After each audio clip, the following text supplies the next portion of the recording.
Howe, and he is live for us in Cedar Key. And I know the last time we talked to you, you were talking to people out there who've lost everything. And if you joined us at 5 o'clock, you saw that we measured just how high the storm surge was. 9 feet we counted. These, we're told, are historical homes. Yes, across the street from the water, but to see this, I mean, look at this. This is a home that's no longer existent.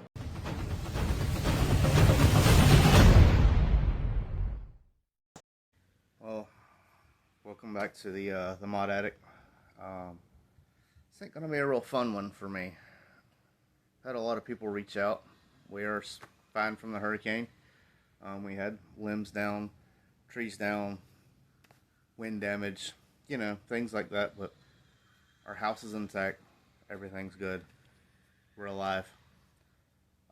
Sister-in-law had a tree fall on her house, busted the windshield on the Jeep, and pretty substantial tree. But this video it's going to touch a little bit more base on my hometown. My hometown is Cedar Key, Florida. I went to school there to about the 3rd grade before I moved to the next town. My brother graduated from Cedar Key. My mom graduated from Cedar Key. All my aunts and uncles graduated from Cedar Key. At one time, my papa was the mayor of Cedar Key. Cedar Key is a small fishing community. It's got history. It used to be a pencil factory. There used to be a railroad track that went there, and it had industry down there. And there's also a lighthouse, Seahorse Key Lighthouse. It's very popular. University of Florida goes there and does their studies and stuff there.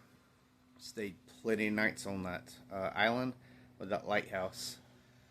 But this hurricane, there's not much of a town left. Everything is gone. And it's hard to watch. It really is. So many people put so much time and money and dedication into businesses and making it. And my papa was a fisherman. My dad was an oysterman. You know, these restaurants bought from local fishermen. Everything was fresh. And they're just gone. Houses that's been there hundreds of years, gone. 120, 130-year-old homes, just devastated. Brand new houses that are built to code for hurricanes, gone. Yeah, that's it. I'm gonna put in a little bit of footage and just give you a little bit of insight on what they're going through. And I just ask anybody watching this, whatever your beliefs are, positive vibes, prayers, anything, Cedar Key could use it. They really could. And a lot of families around here that could.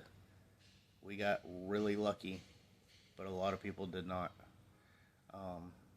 The same storm went through all the way up through Georgia and North Carolina. There's a lot of more deaths up there because of the flooding. It's terrible. But yeah, this is Cedar Key, Florida. This is my hometown, and this is what it looks like now.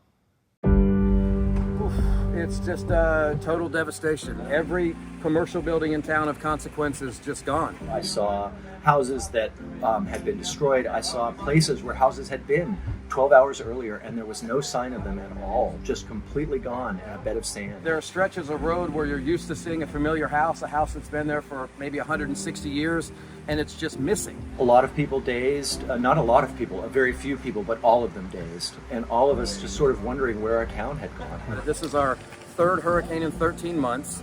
And prior to this one, it was the 1st and 6th worst hurricanes we've ever had in a year. And now this one dwarfs the other 2 combined. I never thought that we would be talking about places in the United States that would be suffering this kind of repetitive, increasingly damaging weather events with frequencies as often as they are, and this doesn't give anybody a chance to recover.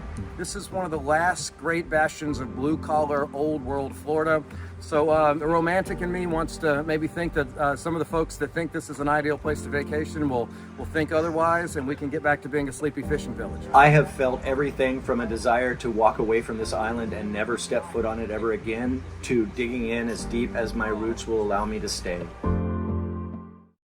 So again, whatever your beliefs are, like I said, you know, positive vibes, prayer, anything. I'd appreciate anything that, you know, positive. There's a lot of people down there that need it. They really do. And small things like that, you know, it adds up. It really does. And I'm not saying prayer is a small thing. I think prayer is a big thing, but I'm not here to cast my beliefs on you. I'm just saying, you know, count your blessings. You never know when it can change just like that. A lot of people couldn't leave, and they had to be rescued off of rooftops and stuff down there, and I've never seen it that bad. So, thanks for watching. This is the Mod Addict. Hopefully next video will be a lot more positive. I'm out. I won't turn around, I done made it this far. Look back now, that wouldn't be too smart. Shooting for the stars even when it gets hard. Put my faith in the Lord with the 16 bars. I won't turn around, I done made it this far. Look back now, that wouldn't be too smart. Shooting for the stars even when it gets hard. Put my faith in the Lord with the 16 bars. I won't turn around, I won't turn around. No matter how far I go, I'll never